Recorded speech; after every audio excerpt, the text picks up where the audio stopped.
सब ये जिम्मेदारी तय करती है। वो सरकार 17 बच्चों के मौत का जिम्मेदार नहीं लेती है। कौन है इसका मौत का जिम्मेदार? कोई नहीं ले रहा। मोदी सरकार भी खामोश है, धर्मेंद्र प्रधान भी खामोश है। वो यूँ सोच रहे हैं कि सोनम वांगचुक सर को यहाँ से किडनैप कर लिए तो ये प्रोटेस्ट दब जाएगा, रुक जाएगा, थम जाएगा, स्लो हो जाएगा। लेकिन ना ये थमने वाला है, ना रुकने वाला है, ना झुकने वाला है। ये जितने भी है यंग स्टार है, जितनी भी नौजवान है, ये संसद कूच करके रहेंगे और उनको धर्मेंद्र प्रधान को इस्तीफा देना पड़ेगा। करना चाहते हैं कि हिंदू मुस्लिम कास्टिज्म उसमें ये सक्सेसफुल हो, क्योंकि अगर यूथ अवेयर और एजुकेटेड हो गया तो वो इस चीज़ों पे लड़ना ही छोड़ देगा, क्योंकि उसे बाकी इश्यूज दिखने लग जाएंगे। पर इनका प्रोपेगेंडा है कि हमें बाकी इश्यूज से को ढक देना है हिंदू मुस्लिम करके, और यूथ को एजुकेटेड तो होने ही नहीं देना। क्या नक्शा पास नहीं है यूनिवर्सिटी का? जो भी यूनिवर्सिटी लखनऊ में जो यूनिवर्सिटी टूट रही है उसका बोले वो नक्शा पास नहीं है, इसलिए वो तोड़ देंगे। ये भी तो सरकार की इनकम्पिटेंसी है कि इतनी साल से वो यूनिवर्सिटी चल कैसे रही थी अगर वो नक्शा पास नहीं है तो। अब याद आ रहा है आपको जब इतने सालों से आप नक्शा पास करा दीजिए ना, आप तोड़ने पे क्यों आ रहे हैं? अगर आप देश के बारे में सोच रहे हैं तो नक्शा पास करा दीजिए। हाँ, उसको रेनोवेट कराइए। आप तोड़ने की बात कैसे कर सकते हैं? लेकिन एक मुस्लिम नेता ने बनाई है। बात तो वही है कि मुस्लिम नेता ने बनाई है, इसीलिए टूट रहा है वो, क्योंकि उनको बर्दाश्त नहीं है ना कि कैसे लोग याद रखेंगे कि किसी मुस्लिम नेता ने कुछ अच्छा काम कर दिया है। बस इनका जगहों के नाम बदलना, यूनिवर्सिटीज़ के नाम बदलना, हिंदू से मुस्लिम, मुस्लिम से हिंदू, इसी सब में रह गया है। इश्यूज पे काम करना तो सरकार का काम रह ही नहीं गया है। योगी है, नामकरण तो करेंगे। हाँ, नामकरण ही कर दे ना, तोड़े नहीं, नामकरण ही कर दे। हमारी मीडिया दिखाती है कि योगी जी के सर पे बाल क्यों नहीं आते, मोदी जी का सीना 56 इंच का नहीं 52 इंच का है, झाल मुरी ये सब क्यों दिखा रही है? आपको हमसे ये सवाल करना पड़ रहा है कि यूनिवर्सिटी कितनी बनाई है। यही हमारी सरकार की इनकम्पिटेंसी है। ये सवाल आप सरकार से करने के लायक होने चाहिए थे, पर प्रेस कॉन्फ्रेंस नहीं करी है 12 सालों में। बाहर की मीडिया बोल रही है कि आप प्रेस कॉन्फ्रेंस क्यों नहीं कर रहे, तो हमें गवार बता दे रहे हैं कि हमारे देश की जनता इतनी समझदार नहीं है कि प्रेस कॉन्फ्रेंस समझे। अच्छा, लेकिन मेलोडी तो समझ रहे हो? हाँ, मेलोडी समझ रहे हैं। बस यही सब सिखा रहे हैं यूथ को कि आप आके ऑनलाइन गेमिंग करो, आप आके इन्फ्लुएंसर्स बनो। इसी सब को वो आगे प्रमोट करें ताकि यूथ पागल बना रह जाए और इनको पावर मिलती रहे। अब वो मोदी चाहते हैं, ये मोदी क्या बीजेपी सरकार चाहती है कि अब पढ़ाई छोड़िए, आप झाल मुड़ी चाय बेचिए, और वैसे भी चाय बेचकर प्रधानमंत्री तो बन ही जाएंगे, और पानी पूरी बेचिए, यही ठेला लगाइए। हम सब ठेला लगाएंगे और इसी से देश चलेगा। पकौड़े तलने चाहिए, कहाँ आप हाँ, वही तो वो चाहते हैं कि हम पकौड़े तल रहे हैं और खाने के लिए कौन बचेगा? सब तलेंगे तो खाएगा कौन? प्रधानमंत्री। कोई चाय बना ले तो चाय बना लेंगे तो प्रधानमंत्री बन जाएंगे ना। चाय के लिए भी वो एक दिन मना कर देंगे। वापस बार्टर सिस्टम में चला जाना चाहिए। मैं चाय बनाती हूँ, ये पकौड़े बनाएंगी, मैं इनसे चाय ले लूंगी, ये पकौड़े मुझे दे देंगी। आदिवासी बन जाते हैं।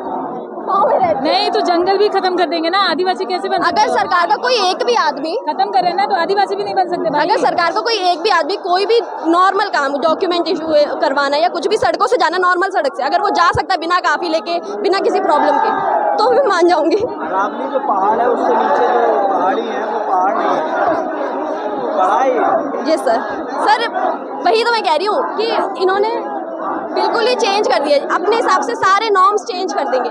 थोड़े दिन बाद कहेंगे कि आपको लड़की होने के लिए भी आपके एक्स क्रोमोसोम ही चाहिए। अब वो चलेगा ही नहीं। अब आप XY अब सबूत दोगे आप लड़की हो, वो ये भी कह देंगे। हर चीज़ में ही है। जितनी फोर्स इन्होंने यहाँ पे लगा रखी है, अगर जब लड़कियों की सेफ्टी की बात आती है, रेप हो रहे हैं, कितने क्राइम हो रहे हैं, सेफ्टी, लड़कियों की सेफ्टी के लिए कुछ भी नहीं है, तो वहाँ पे इतनी इसकी थोड़ी भी फोर्स अगर वो वहाँ लगा देना तो कितना देश में सुधार हो जाता। इनको ये सोचना चाहिए और इस देश की जनता को भी सोचना चाहिए जो यहाँ सपोर्ट नहीं कर रहा है कि इनकी फोर्स तब कहाँ गायब हो जाती, तब तो ये पहुँचते नहीं है। लखनऊ में कोचिंग में आग लग गई तो वहाँ पे ना फायर ब्रिगेड पहुँच पाई और ना ही पुलिस पहुँच पाई, और यहाँ पे कितनी फोर्स लगा के बैठे हुए हैं। ये वाटर टैंक रखे हुए हैं, वहाँ पे क्यों नहीं पहुँची वाटर टैंक?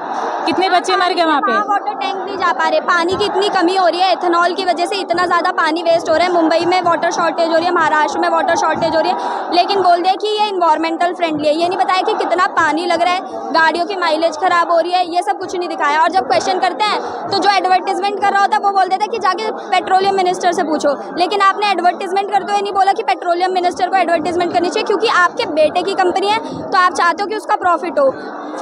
114% प्रॉफिट उनका इंक्रीज हुआ है एथेनॉल की वजह से। नितिन गडकरी का जो रिपोर्टर एंकर जब उनका इंटरव्यू कर रही थी तो उन्होंने सीधे कहा कि मेरे बेटे को अगर कोई ब्लेम करोगे तो आप पर FIR करा दूंगा। डिफेमेशन का केस, हाँ डिफेमेशन का केस। इनको वैसे रूल्स याद नहीं आते जब इनको सेफ्टी की काम काम करना होता है कुछ भी, इन्हें तब लॉ याद नहीं आते। इनको कोई अगर क्वेश्चन कर दे, कुछ बोल दे, तो इन्हें तुरंत डिफेमेशन याद आ जाता है। आप अपने बेटे, आप अगर पेट्रोलियम मिनिस्टर नहीं हो और आप इस बात से डिनाई कर रहे हो कि मैं इसके लिए अकाउंटेबल नहीं हूँ, तो आपको एडवर्टीजमेंट भी नहीं करनी चाहिए थी। आपका बेटा क्योंकि एथेनॉल की कंपनी चला रहा है इसीलिए आपने एडवर्टीजमेंट करी, तो फिर आपको अकाउंटेबिलिटी भी लेनी पड़ेगी कि आपने क्यों एडवर्टीजमेंट करी। फिर एक यूट्यूबर है और क्या नाम है, उसने मतलब सवाल कर दिए थे नितिन गडकरी से एथेनॉल को लेकर के, उस पर एफआईआर करा दी और उस पर मानहानि का 50 करोड़ का केस ठोका है। इन्होंने पूरा सिस्टम करप्ट कर रखा है। ईडीओ, ईएमओ, हमारी election commission, EDO, eco, election commission सब कुछ करप्ट है। सुप्रीम कोर्ट के जज ऐसी स्टेटमेंट्स देते हैं कि 10 साल की बच्ची है तो भी उसे अगर रेप हुआ तो अबॉर्शन नहीं करवा सकती वो, क्योंकि बच्चा है। तो उस बच्चे, आपने पहली बार 2 ज़िंदगी ख़राब करी, वो एक अच्छी मदर तो बन नहीं सकती। और हमारे एमएलएस बोलते हैं कि रेप हो रहा है तो lie down and enjoy. Bihar सरकार, किसी ने भी बोला है तो सरकार में ही, वो भी हाई कोर्ट ने बोला है। देखिए सर, क्या होता है ना कि जो भी ऊपर बैठे लोग हैं इस सरकार में, उन्होंने पढ़ाई तो की नहीं है, ठीक है। फर्जी डिग्रियां अभी दिखाई जा रही है, जब से उनके ऊपर सवाल उठाया जा रहा है कि आपने क्या पढ़ाई की, भी फर्जी डिग्री भी आ गई है। तो सबसे पहले जब भी इलेक्शन होता है ना, उससे पहले एक पेपर होना चाहिए। पेपर वो पास आउट करेंगे, उसके बाद ही इलेक्शन हो और फिर जनता उन्हें चुनेगी कि वो लायक है कि नहीं उसे सरकारी कुर्सी पे बैठने के लायक, तभी वो इसका समझेंगे, एजुकेशन का महत्व समझेंगे। और दूसरा नियम ये लगना चाहिए कि जितने भी मिनिस्टर हैं, चाहे वो बड़े रईस घर के लोग हैं, उन सब के बच्चे गवर्नमेंट स्कूल में पढ़ने चाहिए। जब वो वहाँ पढ़ेंगे तो अपने आप उनकी हालत सुधर जाएगी। यही है नियम। नहीं तो फिर कितना भी पैसे आप लगाइए, सरकार करेगी, सोशल एक्टिविस्ट करेंगे, कुछ नहीं बदलने वाला है।